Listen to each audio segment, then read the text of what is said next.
Hello friend, नमस्कार दोस्तों।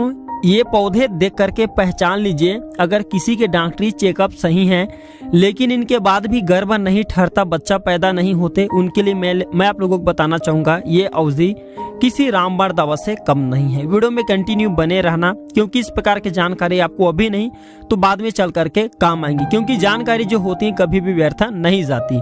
मित्रों, हमारे चैनल में बहुत से माता बहनें जुड़ी हैं जिसने हमें कमेंट किया कि सर जी हमारे डॉक्टरी चेकअप सही है लेकिन इनके बाद भी हमारे गर्भ नहीं ठहरते। मैं उन लोगों को बताना चाहूंगा इस औषधि के प्रयोग करने के बाद बिल्कुल ही गर्भ ठहरने लगेंगे और कहा जाए तो यह औषधि मानव जाति के लिए किसी वरदान से कम नहीं है।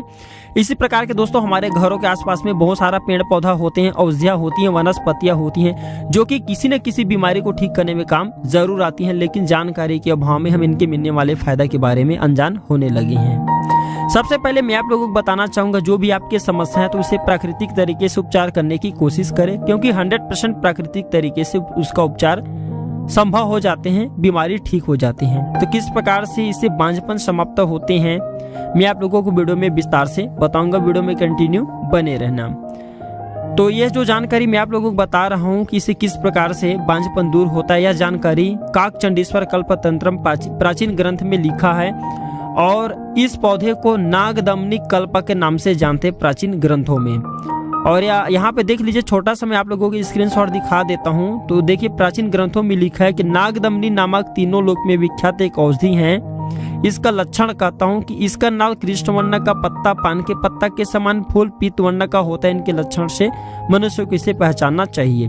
इसका नाम नागदमनी क्यों पड़ा है? क्योंकि नागों का यानी कि सर्पों का दमन करती है, विषों का नाश करती है। मैं एक वीडियो में पहले भी बता चुका हूँ कि इसके पौधे को देखने से जिसने जहर खा लिए जहर भी उतर जाते हैं। मैं आप लोगों को बोलता हूँ दोस्तों, हम भारत भूमि में पैदा हुए हैं, हमें गर्व होना चाहिए कि इस प्रकार की जानकारी हमें मिल रही है, क्योंकि भारत भूमि में ऐसे ऐसे जड़िया बूटी जिसके खाने से व्यक्ति अदृश्य भी हो सकते हैं, जिसके खाने से व्यक्ति बूढ़ा व्यक्ति भी जवान हो सकते हैं। आज भी ऐसे ऐसे वनस्पतियां हैं, आप सभी को पता है, जिसने रामायण देखे हैं तो उनको जरूर पता होगा, मूर्छित व्यक्ति भी जीवित हो जाते, मरे व्यक्ति जीवित हो जाते, ऐसे भी संजीवनी बूटी हमारे भारत भूमि में है। तो बंधत्व कैसे नष्ट होते, यानी कि कहा जाए तो गर्भधारण इससे कैसे होता है ये जानते हैं। तो ये छोटा सा स्क्रीनशॉट देख लीजिए। घृत के साथ में मिला करके इसके पत्ते को देखिए, घृत के साथ मिला करके इसके पत्ते को योनि पर लेप करना चाहिए। इससे बंधत्व विनष्ट होता है, यानी कि जो गर्भधारण नहीं होते, बांझपन होते हैं, वो समाप्त हो जाते हैं और गर्भधारण कोई भी माता बहनें कर सकती हैं इस औषधि का प्रयोग करके। यह जानकारी भगवान स्वयं